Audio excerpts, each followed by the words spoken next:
College میں ایک لڑکی سے بدلہ لینے کے لیے میں نے اس پر جھوٹا الزام لگایا اور اسے کالج سے نکلوا دیا، لیکن جس دن وہ روتی ہوئی کالج سے نکلی میرا سکون غارت ہو گیا اور میں ہر وقت پچھتاتا رہتا۔ ایک رات سڑک پر میری گاڑی کو کسی نے ٹکر مار دی، میں غصے میں باہر نکلا اور ہاتھا پائی ہو گئی اور پولیس ہم دونوں کو پکڑ کر تھانے لے گئی۔ میں ابھی وکیل کو فون کر ہی رہا تھا کہ میری نظر سامنے سے آتی پولیس انسپکٹر پر پڑی۔ میرا نام حارث ہے اور جب میں اپنی زندگی کے اس واقعے کو یاد کرتا ہوں تو دل میں ایک عجیب سا بوجھ محسوس ہوتا ہے۔ انسان کبھی کبھی غصے اور انا میں ایسے فیصلے کر لیتا ہے جن کا پچھتاوا پھر ساری زندگی اس کے ساتھ رہتا ہے۔ میرے ساتھ بھی کچھ ایسے ہوا تھا۔ یہ سب اس وقت شروع ہوا جب میں شہر کے ایک مشہور کالج میں پڑھتا تھا۔ میں ایک امیر گھرانے سے تعلق رکھتا تھا، اس لیے کالج میں اکثر لڑکے مجھ سے دوستی کرنا چاہتے تھے۔ میرے پاس اپنی گاڑی تھی، جیب میں پیسے ہوتے تھے اور مجھے لگتا تھا کہ میں دوسروں سے بہتر ہوں۔ شاید اسی غرور نے مجھے وہ سب کچھ کرنے پر مجبور کیا جس کا خمیازہ مجھے بعد میں اٹھانا پڑا۔ اسی کالج میں ایک لڑکی بھی پڑھتی تھی جس کا نام عائشہ تھا۔ وہ بہت سادہ مزاج اور خاموش طبیعت کی لڑکی تھی۔ نہ وہ کسی سے زیادہ بات کرتی تھی، نہ ہی کسی کے ساتھ فضول ہنسی مذاق کرتی تھی۔ اس کا زیادہ تر وقت پڑھائی میں گزرتا تھا۔ وہ ہمیشہ کلاس میں آگے والی نشست پر بیٹھتی اور لیکچر بڑے غور سے سنتی۔ اس کے کپڑے بھی ہمیشہ سادہ ہوتے تھے، مگر اس کے انداز میں ایک عجیب سی سنجیدگی اور وقار تھا جس کی وجہ سے اکثر لوگ اس کا احترام کرتے تھے۔ شروع میں نے اس پر زیادہ توجہ نہیں دی کیونکہ وہ میرے دوستوں کے گروپ سے بالکل مختلف تھی۔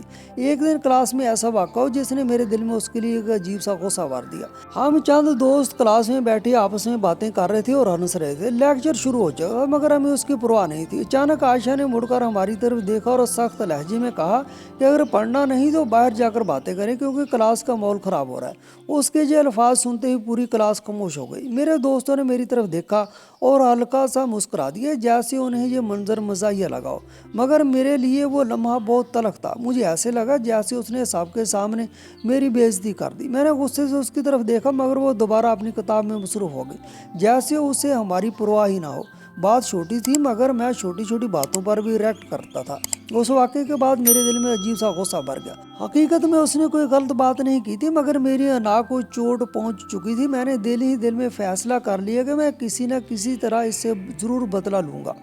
چند دن بعد کالج میں ایک لڑکی کا موبائل گم ہو گیا۔ پورے کالج میں اس بات کا چرچا تھا اور انتظامیہ بھی سختی سے تفتیش کر رہی تھی۔ اسی دوران میرے ذہن میں ایک برا خیال آیا۔ میں نے اپنے دوستوں سے کہا کہ اگر ہم یہ الزام عائشہ پر لگا دیں تو شاید انتظامیہ فوراً اس کے خلاف کارروائی کر دے۔ میرے دوست پہلے تو حیران ہوئے مگر پھر انہوں نے بھی اس بات کو ایک مذاق سمجھ کر میرا ساتھ دیا۔ ہم نے جا کر پرنسپل سے کہا کہ ہم نے عائشہ کو وہ موبائل اپنے بیگ میں رکھتے ہوئے دیکھا ہے۔ یہ سراسر جھوٹ تھا مگر ہم نے پوری سنجیدگی سے یہ بات کہی تاکہ ہماری بات پر یقین کر لیا جائے۔ پرنسپل نے فوراً عائشہ کو دفتر میں بلوا لیا۔ جب اسے اس الزام کے بارے میں بتایا گیا تو وہ حیران رہ گئی۔ اس نے بار بار کہا کہ اس نے ایسا کچھ نہیں کیا مگر ہماری بات کو زیادہ اہمیت دی گئی۔ اس کے بیگ کی تلاشی بھی لی گئی مگر ظاہر ہے موبائل وہاں نہیں تھا۔ اس کے باوجود انتظامیہ نے کہا کہ چونکہ اس پر شک کیا جا رہا ہے اس لیے اسے وقتی طور پر کالج سے نکالا جا رہا ہے جب تک معاملہ صاف نہ ہو جائے۔ جب وہ دفتر سے باہر نکلی تو اس کی آنکھوں میں آنسو تھے۔ پورا کالج اس منظر کو دیکھ رہا تھا۔ وہ سر جھکائے آہستہ آہستہ دروازے کی طرف جا رہی تھی۔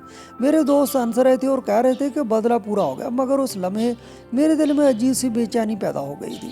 جب وہ دروازے کے قریب پہنچی تو ایک لمحے کے لیے اس نے مڑ کر ہماری طرف دیکھا۔ اس کی آنکھوں میں صرف آنسو نہیں تھے بلکہ ایک خاموش سوال بھی تھا، جیسے وہ پوچھ رہی ہو کہ میں نے اس کے ساتھ ایسا کیوں کیا۔ وہ منظر میرے ذہن میں اس طرح بس گیا کہ آج تک نہیں نکلا۔ اس واقعے کے بعد میرا سکون واقعی ختم ہو گیا تھا۔